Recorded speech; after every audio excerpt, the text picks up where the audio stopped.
Moltes vegades em pregunto on serà aquest punt de connexió entre la terra i el cel.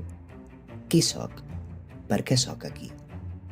La confusió, la sensació de buit, la foscor de la teva ànima, el desaferrament, la revaluació de les teves creences, la simplicitat, la connectivitat amb el teu entorn, l'acceptació del teu jo, la llibertat, el discerniment, trencar amb la teva vanaglòria, l'esperança, la teva pau interior i la teva il·luminació.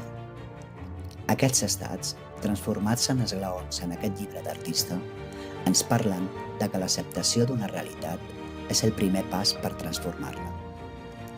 No acceptar què passa al nostre interior i al nostre voltant sempre és incòmode.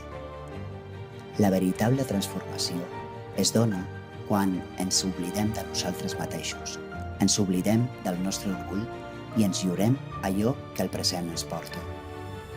Aquests esglaons ens ofereixen una lectura ascendent des de l'estat de confusió fins a la il·luminació, passant per diferents estats fins a arribar a la nostra acceptació i harmonia de la nostra consciència.